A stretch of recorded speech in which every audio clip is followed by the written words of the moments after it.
আসসালামু আলাইকুম। আশা করি সবাই ভালো আছেন। এইচএসসি 25-26 ব্যাচের শিক্ষার্থীরা তোমাদের জন্য কিন্তু আজকের এই লাইভ লঞ্চিং। 24 ব্যাচের শিক্ষার্থীরা আজকে পরীক্ষা দিয়েছে। মোটামুটি সবারই ভালো হয়েছে। তবে আসলে কিছু বিষয় আছে। যেমন দেখেন যে সব বোর্ডের প্রশ্ন কিন্তু একরকম হয় না। যেমন আজকে হচ্ছে 2-1টা বোর্ডের প্রশ্ন যথেষ্ট পরিমাণে টাফ করছে। আবার একটা বোর্ডের মধ্যে গিয়ে হচ্ছে আপনার বাংলাদেশের জাতীয় কবিকে এমন প্রশ্নও চাওয়া হয়েছে।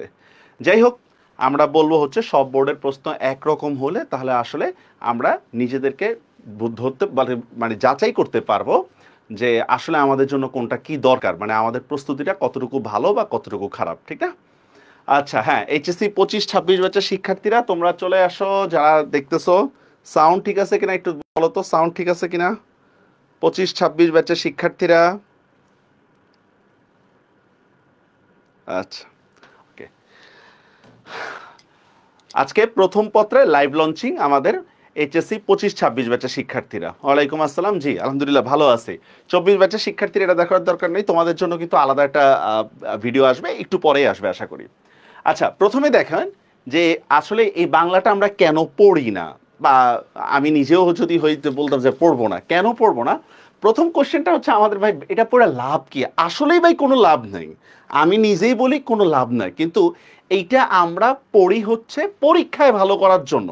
এই যেমন আজকে পরীক্ষা দেওয়ার পরে যারা হতাশ হচ্ছ, বলো তোমার আজকের পরীক্ষা খারাপ হওয়ার কারণে পরের পরীক্ষাগুলো দিতে একটু খারাপ লাগবে না বলো তো? অনেকে উত্তর মিলাচ্ছ, মিলে তোমার কাঙ্ক্ষিত নাম্বার পাচ্ছ না মনে করতেছো, তুমি এইটা বাদ দিয়ে সেকেন্ড পেপার পড়ো। তো দেখো, আমাদের বাংলা পড়ার এইম ইন লাইফ হচ্ছে ভাই এইচএসসি পরীক্ষায় ভালো রেজাল্ট করা।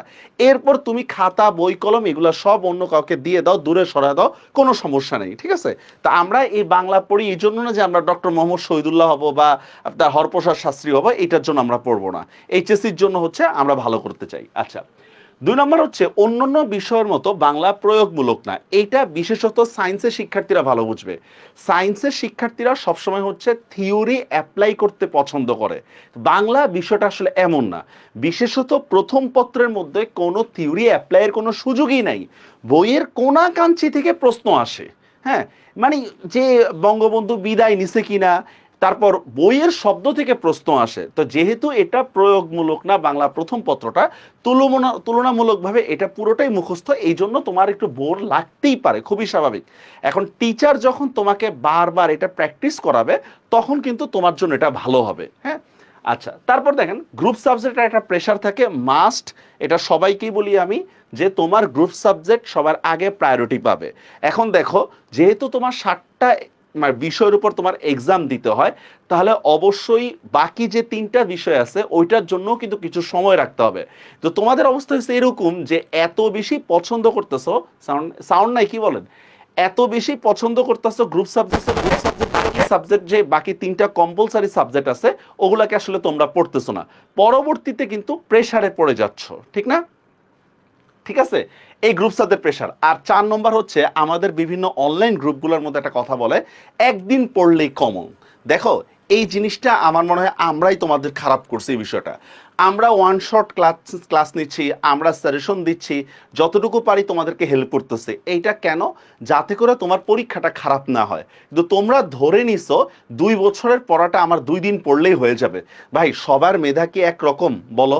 এখন দেখো স্টুডেন্ট লাইফটা কেমন, যে পড়ালেখা করতেছে তার কাছে যদি জিজ্ঞেস করো ভাই এইটা কেমন, মনে করো একটা সায়েন্সের স্টুডেন্ট যে পড়ালেখা করে, তাকে যদি বলো যে ভাই কেমিস্ট্রি পড়া লাগে কিনা, অবশ্যই পড়তে হয়, ডিপলি পড়তে হবে, ফিজিক্স পড়তে হবে কিনা, মাস্ট পড়তে হবে, এরকম বলবে। আর যে পড়ালেখা করে না তার কাছে যে বলবে কেমিস্ট্রি পড়তে হবে, আরে না লাগে না, এমনি বোর্ড প্রশ্ন পড়ে যাবে, এমনি কমন পড়বি। হ্যাঁ, তো দেখো, আমি যে যদি সিরিয়াস থেকে, আমি ছাত্র জীবনে যদি সিরিয়াস থাকি তাহলে আমি অন্যজনকে সিরিয়াস হওয়ারই উপদেশ দিব। আর আমি ছাত্র জীবনে যদি ফাঁকিবাজ থাকি অন্যজনকেও আমি ফাঁকিবাজ হওয়ার পরামর্শ দিব। এখন এটা আপ টু ইউ, তুমি কি হইতে চাও। এই জন্য যার তার কাছ থেকে পরামর্শ নিয়ে লাভ নেই। আজকে তোমার পরীক্ষা খারাপ হয়েছে, যেমন আজকে যশোর বোর্ডের কথাই বলতে কোশ্চেন করছে, এই দায়িত্বটা কি তোমার কোনো অনলাইনের ভাইয়া বা যিনি সাজেশন দিছে পড়তে হবে না, সে কি দায়টা নিবে না? 25-26 ব্যাচ এই বিষয়ে সতর্ক থেকো। তোমার বোর্ডে যে কোশ্চেন টাফ হবে না তার নিশ্চয়তা কি বলো? আচ্ছা, এরপর আরেকটা বিষয় বলি, যে বাংলা পড়ার ক্ষেত্রে আমাদের যেই সমস্যাগুলো হয়, সমস্যাগুলো হচ্ছে দেখো, 1 নম্বর, বাংলা সাধারণত সম্পূর্ণ নাম্বার তোলা যায় না। কেন সাধারণত সম্পূর্ণ নাম্বার তোলা যায় না? আমরা সিকিউর মধ্যে অন এভারেজ হচ্ছে 8 নাম্বার পাই, সিকিউর মধ্যে আমরা নাম্বার পাই হচ্ছে 8। তোমাকে সাধারণত 3-3 দিবে না, 4-4 দিবে না, এটাই স্বাভাবিক। তা দেখো 60টা কোশ্চেন থেকে যদি আমি 2 নম্বর করে কমায় ফেলি, তাহলে আমি নাম্বার পাচ্ছি কত? আমি এখানে হচ্ছে 14 নাম্বার কমে যাচ্ছে, ঠিক না? আর তুমি দেখো তোমার যে এমসিকিউ গুলো থাকে, এর মধ্যে 12টা এমসিকিউ থাকে যে উচ্চতর দক্ষতামূলক, এটার যে অ্যান্সার কি হবে আল্লাহই জানে। হ্যাঁ, তো দেখো ওইখান থেকে যদি 6টা এমসিকিউ ভুল হয়ে যায়, তাহলে তোমার জন্য কিন্তু প্লাস পাওয়াটা কষ্টকর। এখন তোমার টার্গেট থাকতে হবে, ঠিক আছে, তোমার টার্গেট থাকতে হবে যেন কোনোভাবেই যেন এমসিকিউ যেন তুমি কম না পাও। বুঝতে পারছো বিষয়টা? এই জন্য আর সৃজনশীলে অবশ্যই তোমাকে ভালো নাম্বার তুলতে হবে। সৃজনশীলের ক্ষেত্রে একটা কথা বলি, যে জ্ঞানমূলক আর অনুধাবনমূলক কোশ্চেনগুলো কিন্তু কম কঠিন হয় না, ভালো কঠিন হয়। বিশেষত অনুধাবনমূলক কোশ্চেনগুলোতে তোমাকে প্রসঙ্গ ঠিক রাখতে হবে। যেমন অপরিচিত গল্প পড়তেছো, এখানে একটা লাইন আছে এরকম, শুনিয়া আমার মন পুলকের আবেশে ভরিয়া গেল। কি শুনে? এভাবে যদি প্রসঙ্গগুলো ঠিক না রাখো, তুমি কিন্তু পরিপূর্ণ নাম্বার পাবে না। বুঝা গেছে বিষয়টা? আচ্ছা, এরপর কি করে আমাদের শিক্ষার্থীরা কেবল মূল ভাব পড়ে যায়? আরে ভাই, তুমি যদি বিলাসী গল্পটা পড়ো, বিলাসী গল্পের মূল ভাবটা কি? একটা মেয়ে একটা ছেলে সেবা করছে, পরবর্তী বিয়ে হয়েছে, জাত মানে হচ্ছে এলাকাবাসী মেনে নেয়, বিচ্ছেদ হয়ে গেছে। এইটা পড়ে তুমি কিভাবে অবজেক্টিভ দেখাবা বলো? যদি এখানে কেউ যদি এমন কেউ থাকে, যদি 24-এর ব্যাচের, তোমরা বলো তো, এই যে গত 4-5 দিন যে তোমরা অবজেক্টিভ পড়ছো, কতটুকু ডিপলি তোমাদের অবজেক্টিভ পড়তে হয়েছে বলো? তোমরা বারবার আমাকে কোশ্চেন করতেছিলে বা অন্যান্য টিচারদের কোশ্চেন করতেছিলে, এটার অ্যান্সার কি হবে, এটার অ্যান্সার কি হবে। যেখানে এমসিকিউর অ্যান্সার নিয়ে টিচারদের মধ্যে বিভেদ দেখা যায়, সেখানে স্টুডেন্টরা কিভাবে মূলভাব পড়ে ভালো নাম্বার পাবে? আমার আসলে মাথায় তোমাদের কাছে কোনো এটা সলিউশন আছে কিনা, হ্যাঁ, আমার মাথায় আসে না। টিচাররা তো অবশ্যই স্টাডি করে যুক্তি খাটিয়ে তারপর একটা অ্যান্সার দেয়, সেখানে সবাই তো যুক্তি খাটায়, তাদের মধ্যে ভিন্নতা দেখা দেয়। আর তুমি কিভাবে মূলভাব পড়ে ভালো নাম্বার করবা বলো? তো তখন দেখা যায় তোমার আর কেউ মানে তুমি আর কাউরে পাবা না যখন তুমি খারাপ করবা। অনুধাবনমূলক প্রশ্নের কোনো প্রকৃত উত্তর থাকে না, এটার একটা বড় সমস্যা। একই লাইন আমি পড়ে একরকম বুঝছি, তুমি পড়ে আরেক রকম বুঝছো। তোমার দৃষ্টিতে এইটা রাইট, আমার দৃষ্টিতে আরেকটা রাইট, দুইটাই তো রাইট। এখন তাহলে কোনটা ঠিক হবে? তো এই জিনিসগুলো বাংলার ব্যাপারে অনেক ঝামেলা, বিশেষত প্রথম পত্রের ক্ষেত্রে। আচ্ছা, তারপর দেখেন জ্ঞানমূলক প্রশ্নের অপশন একেবারেই কাছাকাছি থাকে, খুব কাছাকাছি থাকে। যেমন এইবার দেখলাম আমি 24 ব্যাচে, যে অপরিচিত গল্পের মধ্যে মামা কি হয়েছে, অপমান হয়েছেন না লজ্জা হয়েছেন না ক্রোধ হয়েছেন ক্ষোভ হয়েছেন, ইত্যাদি ইত্যাদি। টেস্ট পেপার খোলো, দেখো যে প্রচুর পরিমাণে কনফিউজড কোশ্চেন। হ্যাঁ, তো এগুলা তো বোর্ডের মধ্যেও আসে, যেমন আজকে বোর্ডের মধ্যেও কিন্তু এসেছে। তো তোমার সময় যদি তুমি আসে, তুমি যদি এভাবে নিজেকে প্রিপেয়ার না রাখো, তাহলে তুমি কিভাবে ভালো করতে পারবা, তোমার ভালো নাম্বার পাবা বলে কিভাবে আশা করো, ঠিক না? তারপর দেখো সৃজনশীল প্রশ্নের উত্তর সম্পূর্ণ নাম্বার পাওয়া যায় না, এগুলা আসলে কিন্তু আমাদের জন্য একটা বড় সমস্যা। আরেকটা কথা বলে রাখি, এসএসসি তে তুমি যা করার করছো কোনো সমস্যা নেই, এইচএসসি রেজাল্টটা খুবই ইম্পর্টেন্ট, খুবই ইম্পর্টেন্ট। তাই দয়া করে এখন হচ্ছে গাফলতি করো না। আচ্ছা, এখন তোমার করণীয় কি? প্রথমে বলে রাখি, তোমার যে বিষয়গুলো হচ্ছে করণীয়, সেটা হচ্ছে ইন্টার লাইফের শুরুতেই 3টা যে কম্পালসারি সাবজেক্ট আছে ইন্টার লাইফের শুরুতে, বাংলা, ইংরেজি, আইসিটি, সেটা অবশ্যই একবার পড়ে নাও। সেটা যার কাছে পড়লে তোমার কাছে ভালো হবে সেটা পড়ে নাও। এখন এটা টিচারের কাছে কেন পড়তে বলতেছি? টিচারের কাছে যখন পড়বা তখন তোমার একটা এক্সট্রা প্রেশার থাকে, নিয়মিত ক্লাস নেওয়া হয়, এক্সাম নেওয়া হয়, তুমি অন্যদেরকে দেখতে পাচ্ছ যে হ্যাঁ তারা এক্সাম দিয়ে কি ভালো করতেছে না খারাপ করতেছে, এই বিষয়গুলো কিন্তু টিচারের কাছে পড়লে প্রেশার থাকে। আর যদি তুমি ফ্রি ক্লাস করো, সেটাও এনাফ তোমার জন্য, যদি তুমি সিরিয়াস থাকো। তো এখন বিষয়টা বুঝানো, তুমি যদি সিরিয়াস থাকো তাহলে তুমি ইউটিউব বলো বা যেখান থেকে বলো, বৈধ উপায়ে ফ্রি ক্লাসগুলো করো, চুরিদারি করো না। কারণ শিক্ষার্থী কখনো চোর হইতে পারে না, এতটুকু যেন মানে ইয়া থাকে। হ্যাঁ, তো এই জন্য টিচারের কাছে একবার পড়ে নাও, তাহলে তোমার কি থাকবে, পরবর্তীতে আর প্রেশার পড়বে না। আর আমাদের যেহেতু এগুলো অনলাইন ক্লাস, একবার ভর্তি হলে তোমার পরীক্ষা পর্যন্ত ভিডিও অ্যাক্সেস থাকবে, সুতরাং তোমার আর কোনো চিন্তা নাই, যখন সেটা পরীক্ষা ওটা শুধু একবার দেখে নিবে, এতটুকু। বাংলা প্রথম পত্রের প্রশ্ন বেশ জটিল হয়, অপশনগুলো প্রায় একই থাকে, অনেক শিক্ষার্থী বাংলা A+ মিস করে, সুতরাং তোমাকে কি করে পাজল করে করে পড়তে হবে। টিচার যদি তোমাকে আটকায়, টিচারের টেন্ডেন্সি হচ্ছে তোমাকে প্রশ্ন করে আমি আটকাবো, এরকম টেন্ডেন্সি যদি থাকে তাহলে এটা তোমার জন্য বেস্ট। কারণ উনি আটকাইতে আটকাইতে পরবর্তী দেখবে যে কঠিন প্রশ্নগুলো তোমার কাছে একেবারে ইজি লাগতেছে। অলরেডি যারা ক্লাস করতেছো বিভিন্ন টিচারে তোমরা জানো, টিচার যত বেশি তোমাকে আটকাবে তত তোমার জন্য ভালো, ঠিক আছে? বইয়ের শব্দগুলো মনে রাখতে হবে কিন্তু বাংলা ক্ষেত্রে। আরেকটা বিষয় বলি, কমেন্টে একজন একটা কথা বলছো, বাংলা পরীক্ষার ক্ষেত্রে সবচেয়ে টাফ যে বিষয়টা সেটা হচ্ছে ভাই 60টা সৃজনশীল। এইটা অনেক টাফ। আমার মনে হয় এইচএসসি এসএসসি পরীক্ষার পরে একমাত্র এইচএসসি এক্সামে গিয়ে হচ্ছে তোমরা অনেকে 7টা সৃজনশীল দিবা। আবার বলতেছি, এসএসসি এক্সামের পরে এইচএসসি এক্সামে গিয়ে হচ্ছে তোমরা 7টা সৃজনশীল দিবা। অনেকেই হচ্ছে টাইম ম্যানেজ করতে পারো নাই, প্রথমগুলা হচ্ছে খুব ভালো করে লিখছো, পরের গুলা হচ্ছে কাকের ঠ্যাং বগের ঠ্যাং এভাবে লিখছো। হ্যাঁ, তো এই জিনিসগুলা যদি তুমি টিচারের কাছে থাকো, টিচারের আন্ডারে থাকো, টিচার যদি তোমাকে হচ্ছে এক্সাম নেয় নিয়মিত, তাহলে এটা তোমার জন্য কিন্তু ভালো, কিভাবে আমি টাইম ম্যানেজ করতে পারবো। আর আমি বলে রাখি, তোমরা বোর্ডে পরীক্ষা দিতে পারবা হচ্ছে 22 মিনিটে, কিন্তু আমার কাছে পরীক্ষা দিতে হবে তোমাকে 17 মিনিটে। কেন? তুমি যদি এখন 17 মিনিটে লেখার অভ্যাস করতে পারো, তাহলে বোর্ডে 22 মিনিটে তুমি একবারে টাইপ করে করে দিতে পারবে, ঠিক আছে? এটা টিচারের কাছে পড়ার জন্য বলতেছি। টেস্টের পর বাংলা, আচ্ছা অনেকের মধ্যে কথা আছে যে টেস্টের পর বাংলা পড়লে এনাফ কিনা। নট এনাফ, এটা আমার জন্য এনাফ না। এটা আমার দিক থেকে না, তোমাদের দিক থেকে। টেস্টের পর সবগুলো সাবজেক্টের প্রেশার চলে। এছাড়াও সব কলেজে একই সাথে টেস্ট এক্সাম শেষ হয় না। তাহলে বুঝে নাও যে তুমি কি সব গ্রুপ সাবজেক্টের প্রতি প্রেশার দিবা নাকি বাংলা ইংরেজির প্রতি প্রেশার দিবা। এই জন্য আমি বলবো হচ্ছে যখন প্রেশারটা কম তখন কম্পালসারি সাবজেক্টগুলো একটু পড়ে নাও। বুঝা গেছে বিষয়টা? আচ্ছা, আর অনলাইনে ক্লাস যেহেতু রেকর্ড থাকে, তুমি একবার কোর্স করে যে কোনো সময় তুমি তা দেখতে পারবে, সুতরাং কোনো চিন্তা নাই। অফলাইনে পড়লেও অনলাইনের ব্যাকআপ রাখার চেষ্টা করো, এইটা সব সাবজেক্টের প্রতি তোমাদের প্রতি অনুরোধ। কেন এই কথাটা? মনে করো তুমি 3 মাস আগে একটা ক্লাস করছো, 3 মাস আগে টিচার একটা জিনিস পড়াইছে, এরপর আর তোমার মনে নাই বা তুমি ঠিকমতো নোট করো নাই, কিন্তু তোমার পরীক্ষা পরবর্তীতে, তুমি এখন টিচারকে আবার বলতে পারবা স্যার আবার ক্লাসটা নেন। কিন্তু অনলাইন ব্যাকআপ থাকলে তোমার যে লাভটা হবে সেটা হচ্ছে যে তুমি আবার একটু দেখে নিতে পারবা। আমি অনলাইন ক্লাসটাকে মেইন ক্লাস বলতেছি না, ব্যাকআপ ক্লাস হিসেবে বলতেছি। যারা অফলাইনে পড়ো, অফলাইনের পড়ার ধরন আর অনলাইনের সম্পূর্ণ ভিন্ন।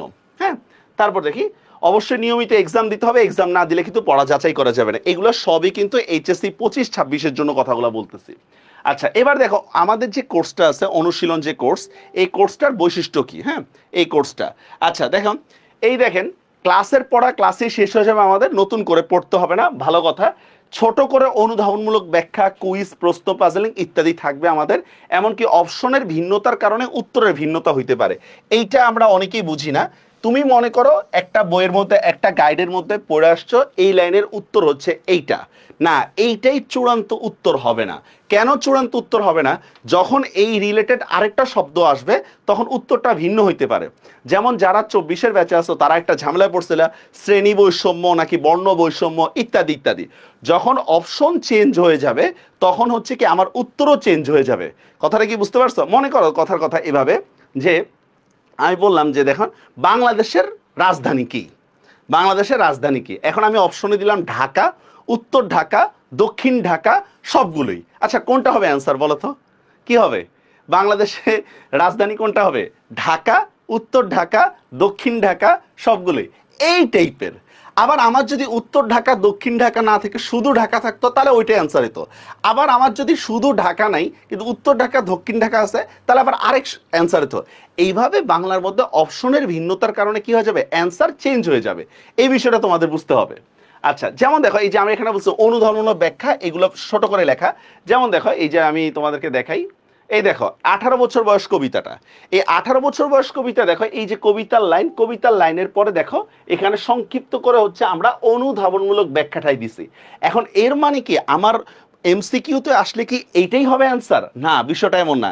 এমসিকিউতে দেখতে হবে আমার 4টা অপশনে কি কি আছে, 4টা অপশনের নিকটবর্তী যেটা হবে ওইটাই।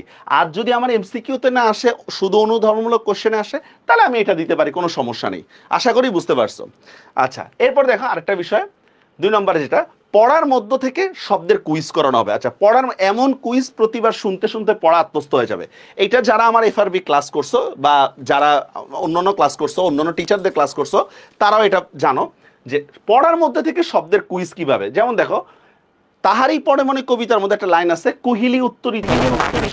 এখন কুহিলি শব্দের অর্থ কি? কুয়াশা। কুহিলি শব্দের অর্থ।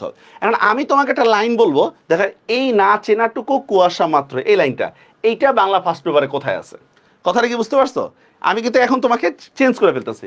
তারপর দেখো এরকম আরেকটা উদাহরণ দিই, যেমন 18 বছর বয়স কবিতায় আছে এরকম, এ বয়স কাঁপে বেদনায় থরথর। কই লাইনটা কই, কই লাইনটা কই? এই বয়স কাঁপে বেদনায় থরথর, এরকম একটা লাইন আছে। হ্যাঁ, আচ্ছা এখন দেখো আমি একটা লাইন বললাম যে দেখো এই বয়স কাঁপে বেদনায় থরথর, এখান থেকে আমি বললাম দেখেন থরে বিথরে, এই শব্দটা কই আছে? থরে বিথরে। আমাদের একটা লাইন আছে এরকম, সকলে দিলাম তুলে থরে বিথরে। এইভাবে তোমাকে কুইজ করা হবে, ঠিক আছে? আবার দেখো থরে থরে, এই লাইনটা কই আছে? এইটা আবার আমার হচ্ছে ফেব্রুয়ারি 1969-এর মধ্যে আছে। এটা জাস্ট একটা এক্সাম্পল দিলাম। এভাবে যখন কুইজ করব তোমার কাছে এটা অপ্রয়োজনীয় মনে হবে ফার্স্টে, কিন্তু পরবর্তীতে আমার কুইজগুলো শুনতে শুনতে কিন্তু মনে হয়ে যাবে যে হ্যাঁ আমার এইটা করা দরকার। আচ্ছা, এরপর দেখো 3 নম্বরে প্রথম পত্রের পাশাপাশি দ্বিতীয় পত্রের বাড়ির কাজ থাকবে। যেমন সোনারতরী কবিতাটা যখন আমি পড়াবো, মনে করো যত চাও তত লও তরণী পরে, আমার কোশ্চেনটা থাকবে হচ্ছে কি যত তত, এটা ব্যাকরণিক শব্দ শ্রেণীর কোন পাঠ? বা 18 বছর বয়সে আঘাত আসে অবিশ্রান্ত, অবিশ্রান্ত শব্দের অটা সংবৃত না বিবৃত? এখন তোমার সেকেন্ড পেপার জানা না থাকলেও কোনো সমস্যা নেই, তো বুঝে নাও এরকম একটা কোশ্চেন আছে, এই যে এখানে দেওয়াই আছে দেখো 18, যেমন দেখেন যত চাও তত লও তরণী পরে, এখানে যত তত কোন ব্যাকরণিক শব্দ শ্রেণী? এইভাবে প্রথম পত্রের মধ্যে হচ্ছে সেকেন্ড পেপারের কি থাকবে? একটা পোর্শন থাকবে প্রথম পত্রের মধ্যে। আচ্ছা, প্রথম পত্র রিলেটেড সাধারণ জ্ঞান থাকবে, এটাও আমাদের থাকবে। যেমন দেখো উদাহরণ, রেইনকোট গল্পের মধ্যে একটা লাইন আছে, কিসিঞ্জার সাহেব বলছেন অমুকে সামথিং, বা কিসিঞ্জারটা কে? এটা তারা এমনি এমনি আসে নাই, ঠিক না? এগুলো ভার্সিটির মধ্যে কিন্তু আসছে। I mean east Pakistani governor, একটা লাইন আছে এরকম রেইনকোট গল্পের মধ্যে। এই ইস্ট পাকিস্তানি গভর্নরের নাম কি? রেইনকোট গল্পের মধ্যে মিন্টু 23শে জুন বাড়ি ছাড়ছে, 23শে জুন ইতিহাসে কেন বিখ্যাত? এই টাইপের সাধারণ জ্ঞান কোশ্চেনও থাকবে, ঠিক আছে? তারপর নেগেটিভ মার্কে কুইজ থাকবে, এটা তোমরা অনেকে জানো। নেগেটিভ মার্কে কুইজ ভার্সিটিতে যেভাবে আমাদের প্রত্যেকটা ভুলের জন্য 0.25 করে কাটা হয়, আমাদের যতগুলো পরীক্ষা হবে সবগুলো নেগেটিভ মার্কে কুইজ হবে। ইতোমধ্যে যারা সেকেন্ড পেপারে কোর্স করছো তারা জানো। হ্যাঁ, আর আমাদের কিন্তু মেগা এক্সাম থাকবে। এই মেগা এক্সামের মধ্যে হচ্ছে ফার্স্ট পেপার সেকেন্ড পেপার দুইটাই থাকবে, যেখানে 80+ নাম্বার পেয়ে যে ফার্স্ট হবে তার জন্য পুরস্কার হচ্ছে 5,000 টাকা। আবারও বলতেছি, 80+ নাম্বার পেয়ে যে ফার্স্ট হবে তার জন্য পুরস্কার হচ্ছে 5,000 টাকা। এছাড়া যতজন 80 পাবা তো সবাই কিন্তু পুরস্কৃত করা হবে, ঠিক আছে? তো দেখো 5,000 টাকা পাওয়া একবারে ইজি, বাংলাতে কোশ্চেন তো বুঝো একবারে সহজ। আচ্ছা, আর্কাইভ ক্লাস দেওয়া হয়েছে অলরেডি, সহপাঠের উপর নির্দেশনামূলক ক্লাস সাজেশন থাকবে। আর প্রথমে আমরা শর্ট সিলেবাস শেষ করব, পরবর্তীতে আমরা ফুল সিলেবাস শেষ করব। কেন? শর্ট সিলেবাসটা হচ্ছে আমাদের 25 ব্যাচকে টার্গেট করে হচ্ছে আমরা শর্ট সিলেবাসটা শেষ করব, পরবর্তীতে আমরা ফুল সিলেবাস শেষ করব। আর মজার বিষয় হচ্ছে দুইটাই আমাদের হচ্ছে অ্যাডমিশনে লাগবে, দুইটাই আমাদের অ্যাডমিশনে লাগবে। বুঝা গেছে বিষয়টা? এখন দেখো এই কোর্সটা শুধু এইচএসসির জন্য না, এটা অ্যাডমিশনের জন্য প্রয়োগ হয়ে যাবে, ঠিক আছে? অ্যাডমিশনের একটা জিনিস বলি, 24 ব্যাচের যারা আছো তারা খুব ভালো করে রিলেট করতে পারবা। অ্যাডমিশনে সাধারণত অনুধাবনমূলক প্রশ্ন থেকে অ্যান্সার আসে না। অ্যাডমিশন টেস্টের যে এমসিকিউ থাকে এখানে সাধারণত অনুধাবনমূলক কোশ্চেন আসে না, কিন্তু এইচএসসিতে প্রচুর পরিমাণে অনুধাবনমূলক থাকে। আমি একটা বোর্ডে দেখলাম অলমোস্ট 14টা কোশ্চেন করছে হচ্ছে অনুধাবনমূলক ব্যাখ্যা, 14টা কোশ্চেন, ঠিক আছে? আর ডিসকাশন গ্রুপ সহ বিভিন্ন সাপোর্ট তো থাকবেই তোমাদের সাথে। বুঝা গেছে বিষয়টা? তো এইভাবে হচ্ছে আমরা মানে ইয়া করব। এখন ভর্তি যে আর একটু কিছু বলে রাখি, যে বিষয়গুলো করা হবে না, বলে রাখি, এই দেখো যারা আসো খেয়াল করো, এই বিষয়গুলো কিন্তু করা হবে না। সব এমসিকিউ আমি সলভ করে দিব না, এটা আনপসিবল বা ইম্পসিবল যাই বলি না কেন। যেগুলা কনফিউজ প্রশ্ন সেগুলো আমি সমাধান করে দিব, কিন্তু যেগুলা নিজের মেধায়, মনে করেন যে কল্যাণীর বাড়ি কোথায়, ঠিক আছে, বা অপরিচিত গল্পের অনুপম মামার চেয়ে বা মামা অনুপমের চেয়ে কয় বছরের বড়, এগুলা তুমি বই দেখে অ্যান্সার বের করতে পারবা, এগুলো আমি সলভ করে দিব না। আমি তখন বলবো হচ্ছে তুমি বইটা পড়ো ভালো করে। হ্যাঁ, আর যেগুলো কনফিউজড কোশ্চেন অনুধাবনমূলক ব্যাখ্যা, এগুলো আমি সলভ করে দিব। কারণ দেখো আমি যদি সব তৈরি করে দিই, এই জিনিসটা 24 ব্যাচ খুব ভালো করে রিলেট করতে পারছো, আমি যখন সব তৈরি করে দিই তখন না তুমি আর মাথা খাটাও না, আর এটা লাগবে না এটা পড়া। কিন্তু পরীক্ষা তো আমি দিই না, তুমি দাও। তুমি যদি মাথা না খাটাও তাহলে কিভাবে তুমি ভালো করবা, ঠিক না? রেজাল্টের অ্যাচিভমেন্টটা তো তোমার। তো এইটাই আর কি, তাহলে পরীক্ষায় ভালো করা যাবে। এমসিকিউর কোনো শর্ট সাজেশন দেওয়া হবে না। আবারও বলতেছি, বাংলায় শর্টকাট কোনো সাজেশন দেওয়া হবে না এমসিকিউর ক্ষেত্রে। পরবর্তীতে বিপদে পড়লে হচ্ছে কর্তৃপক্ষ দায়ী না। আর সর্বোপরি না পড়ে পরীক্ষায় ভালো করার যে একটা অপচেষ্টা আছে তোমাদের, এই জিনিসটা থেকে তোমাদের দূরে থাকতে হবে, ঠিক আছে? যে আমি না পড়ে আমি ক্লাসে দেখি নেই, স্যার আমাকে এটা সলভ করে দেন, এইগুলা কিন্তু আমার এখানে করা হবে না। আমার এখানে স্টুডেন্ট কম ভর্তি হোক, কোনো সমস্যা নেই, কিন্তু যারাই ভর্তি হোক কোয়ালিটিফুল স্টুডেন্ট চাই আমি কোয়ালিটির বিশ্বাসী, কোয়ান্টিটিতে না। হ্যাঁ, যে সবাই ভর্তি হলাম ক্লাস করলাম না, এই জিনিসটা আসলে মানে আমার কাছে এত ইয়া না। আচ্ছা, এখন প্রশ্ন হচ্ছে তোমাদের যে ভর্তি হবা কিভাবে। দেখো, ভর্তি হবা হচ্ছে এইভাবে। ভর্তি হবা মনে করো এই যে দেখো, এই যে গুগল ক্রমে গেলাম আমরা, গুগল ক্রমে গিয়ে আমি লিখবো হচ্ছে এএসডি শপ। দেখো এএসডি শপ 26, দেখো এএসডি শপ 26 লিখে যখন আমি সার্চ করতেছি, তখন দেখো এএসডি শপে যত কোর্স আছে সবগুলো কিন্তু তোমাকে দেখাচ্ছে। দেখো এই যে এএসডি শপ, এখানে দেখো 2টা সাইকেল আসবে প্রত্যেকটা ব্যাচেরই। আমার দেখো এই যে কোর্স 1 কি, এই দেখছো এইটা হচ্ছে আমাদের কোর্স। এখানে দেখো বিস্তারিত পড়ো যে আমাদের কি কি পড়ানো হবে, শর্ট সিলেবাসে আমাদের কি কি আছে, ফুল সিলেবাসে কি কি আছে। অলরেডি আমাদের এখানে স্টুডেন্ট ভর্তি হয়েছে। এরপর হচ্ছে তুমি সাইকেলটাতে যদি এনরোল করতে চাও, বাস এই সবুজিয়াতে ক্লিক করে তোমার বিকাশ নাম্বার আছে, বাস ওইটা দিয়ে তুমি ভর্তি হতে পারবে, ঠিক আছে? আর এরপর দেখো আমি যদি 25 ব্যাচের জন্য বলি, তাহলে দেখো এরকম এএসডি শপ, হ্যাঁ এএসডি শপ 25, এইচএসসি 25 ব্যাচের জন্য যদি আমরা দেখি, দেখো এখানে 25 ব্যাচের সবগুলো কোর্সের লিঙ্ক আছে এখানে। দেখো 2টা কোর্স 25 ব্যাচের জন্য। একটা মনে করো সাইকেল 2, সাইকেল 2 হচ্ছে সেকেন্ড পেপারের জন্য, যেখানে অলমোস্ট হচ্ছে আমাদের প্রায় 1000 মতো স্টুডেন্ট পড়তেছে। সেকেন্ড পেপারে আমাদের কি কি আছে আমি আবারও বলতেছি, এটা হচ্ছে 25 ব্যাচের জন্য সেকেন্ড পেপারটা। হ্যাঁ, আর যদি ফার্স্ট পেপারটা নাও, সেম 26 ব্যাচের ফার্স্ট পেপার আর 25 ব্যাচের ফার্স্ট পেপার দুইটাই সেম। তুমি যদি ভর্তি হতে চাও, বাস এখানে এভাবে ভর্তি হয়ে যাবে, বাস এতটুকুই। তবে 25 ব্যাচের সেকেন্ড পেপার আর 26 ব্যাচের সেকেন্ড পেপার দুইটা এক হবে না।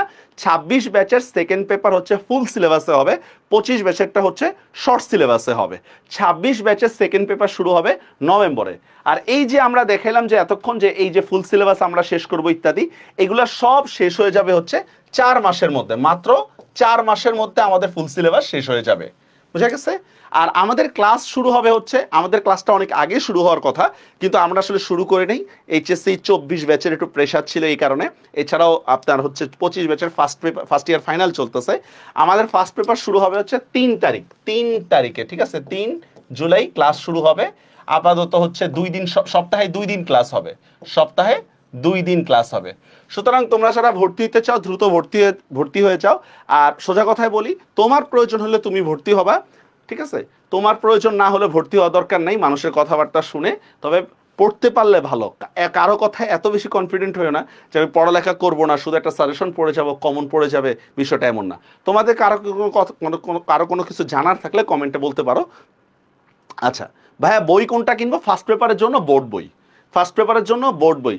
সব ব্যাচকে বলতেছি প্রথমে বোর্ড বই পড়তে হবে, প্রথমে বোর্ড বই পড়তে হবে, তারপর তোমাদের যে যার সাজেশন দিছে ওইটা আলাদা কথা, কিন্তু তোমরা বোর্ড বই পড়ো না, ঠিক আছে? সাজেশন পড়ো, ওইখানে মানে হচ্ছে কোনো ভুল থাকলে বা ইয়া থাকলে তোমরা ট্রিগার হও। আসলে যিনি সাজেশন দিছে উনি দিয়ে আসলে বিপদে পড়ে গেছে তোমাদেরকে। আচ্ছা ঠিক আছে, আর কোনো কোশ্চেন?